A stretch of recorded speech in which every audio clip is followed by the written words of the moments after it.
Here's the stupidity of this individual.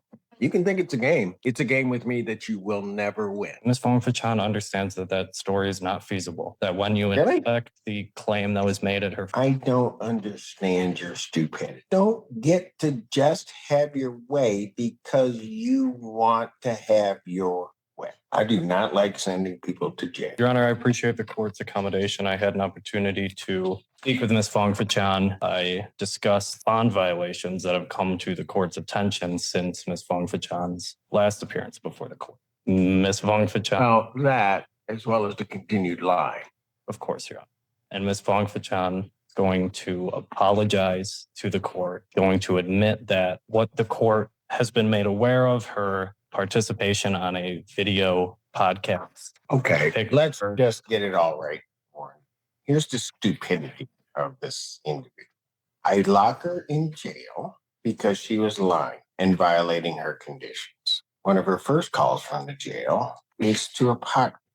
Am I right? That's correct, Your Honor. But then gets here and runs a ruse that she's really making the calls regarding her two children. So not only does that then go on social media, there's then another one on social media of shortly after when she was arraigned, where she was violating her bond condition at that time. I've yet to figure out why she doesn't have a medical marijuana if that's what she wants to do. But she doesn't, and then just continues to use. Lied to community corrections, then lied to me. So she gets put in, then makes within that week at least 41 calls that we see, but there were actually additional ones. Then can't wait a day after being released. Violates my order again. And Your Honor, that is my understanding of where we are today in its entirety. And Ms. Fong-Fachan admits to all of those things. She did go into custody. She placed upwards of 120 to 130 phone calls, one of which was to a podcast. And I think that demonstrates to the court that her statements that she learned her lesson in custody, it may hinder that because Ms. Fong-Fachan was laughing, joking on a podcast. Oh, yeah, she was. She thought it was all a game. Of course. And guess what? You can think it's a game. It's a game with me that you will never win. Ever. No, I don't think you do. Your Honor, that was the first week she was in custody. The following week, she lost phone privileges. She was released from custody, at which point she came before the court, apologized for what happened leading up to that. Lied to Mr. Feaster, so Mr. Feaster would lie to the court. Your Honor, I think Ms. Fong-Fachan understands that pretrial release is a matter of grace, and that for her to remain on pretrial release, she has to demonstrate to the court she is going to comply with her bond conditions. She has had a turbulent journey on her bond so far. She's had several violations. There are renewed violations. She admits to all of those. She would ask the court to... Including that the THC cookies, the time-released THC cookies was a lie? Ms. Fong-Fachan understands that that story is not feasible. That when you inspect the claim that was made at her first probable cause conference, that it doesn't make any sense. And she'll admit that today to the court, that a number of things she said leading up to this have not made sense and have turned out to be false. And when a person, anyone puts himself in that position, you have to tell lies and lies and lies to kind of undo what you've done so far. I think Ms. Fong-Fachan wants to ask the court for a clean start, to come clean as to... I thought we did that the last... This is almost the same spiel I was getting last time, right before she got out and on film dragged. Right. God only knows why you'd be mixing anything with Red Bull, but what the heck?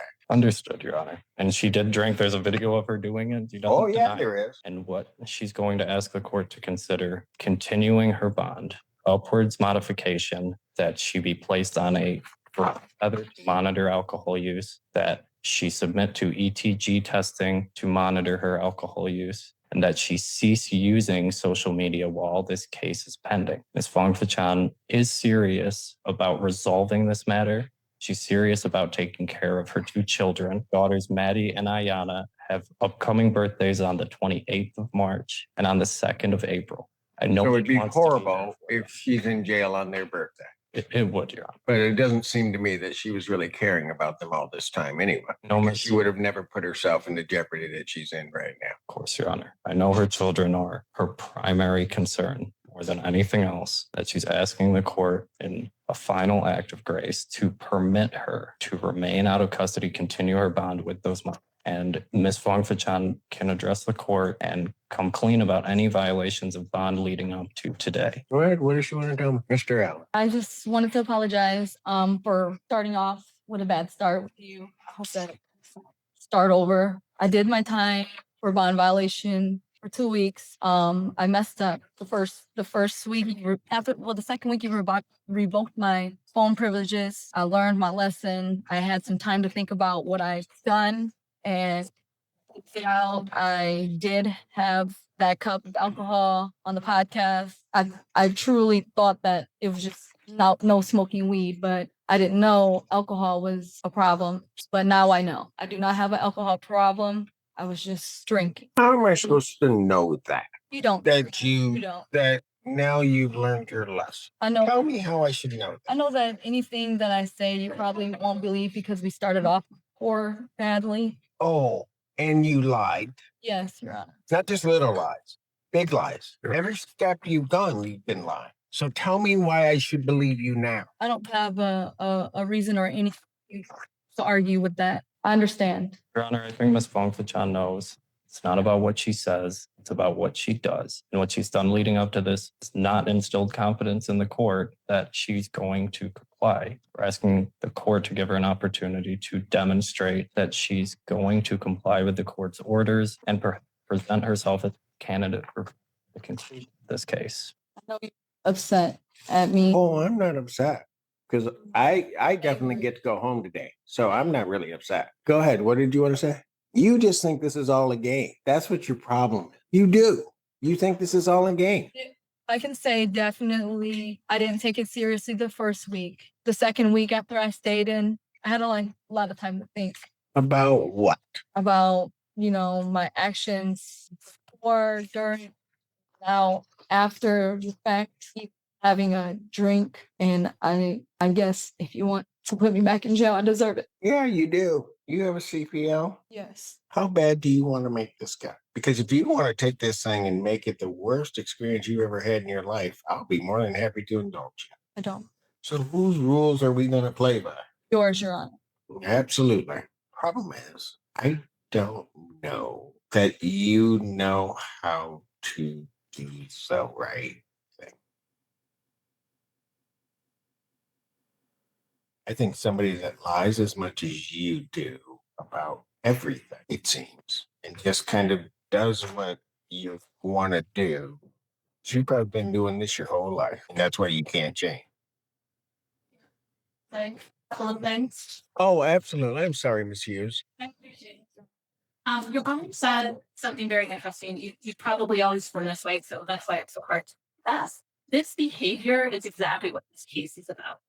She's charged with RNO. She's charged with malicious destruction of the building. She went to her ex-boyfriend's business and takes his front door of his business.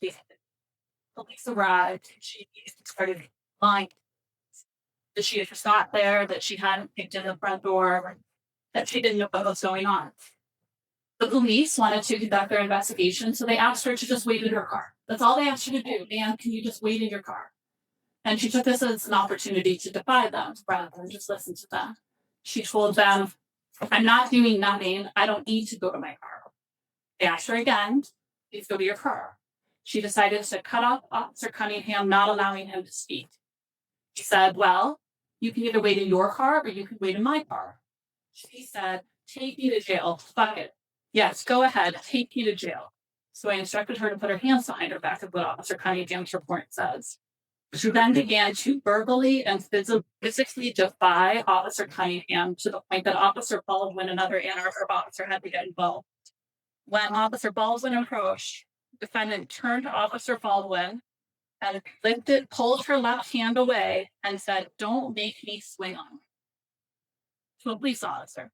So yes, this is what she does. She lies and she wants to play by her own rules. So by continuously violating Your Honor's orders, this is just a game at this point. Your Honor, I'm asking that you remand her. I'm asking that her bond be revoked and that no bond be set. Sure. Thank you, Your Honor. Ms. Bongfachan, as the court knows, is a mother. She was previously employed at the University of Michigan, stocking shelves. She lost that job when she was remanded to custody, and I know that she is seeking reemployment. Ms. Bongfachan fully understands that the consequences of her actions. Does she though? Does she? I mean, I don't know anything about what was necessarily alleged in the case other than the charge, right? And then to hear that recitation of what this case is about and then look at this defendant's behavior, does she really? And I don't know why these kids keep coming up as some shield, because it appears to me everything she's doing has nothing to do with them. She's just running her world. Go ahead. I'm sorry, I interrupted. Your Honor, Ms. Bongfachan has faithfully attended all of her court hearings. I believe that with added conditions of alcohol monitoring, that the court's concerns about her drink press. I know it's difficult to address the court's concerns about Ms. Bongfachan's dishonesty. I believe she's come before you today and been honest about her past conduct and the conduct even after she was released from custody before court today. I'm asking the court to consider continuing her bond with those added conditions. Ms. Bongfachan will test today and tells me she will test clean. Anything else? Nothing further, Your Honor. Babysitting, anything else? I just wanted to say sorry. I've made some mistakes that day when that happened. I didn't necessarily just kick in the door. It was more to it inside. And it just escalated. I was upset. I didn't mean to harm or disrespect Officer Cunningham. I didn't mean it for it to escalate that way. And I hope that I can apologize and make it right. I'm trying to, since this has happened, my life is in shambles. I'm trying to figure it out.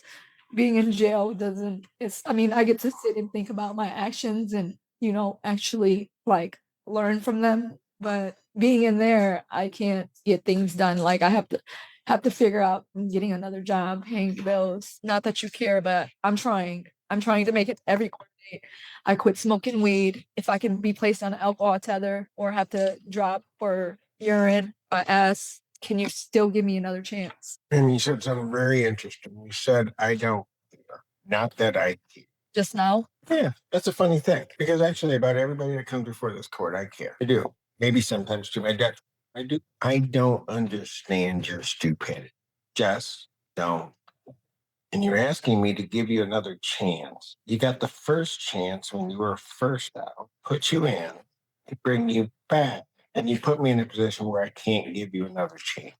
So then you're in there another week. Tell me that day, you and Mr. Feaster, you had learned everything and you were going to be able to conduct yourself by the court rules and everything else. You don't at 24 hours, you don't make it 24 hours. And you all think you just think that all of this is a joke. Don't get to just have your way because you want to have your way.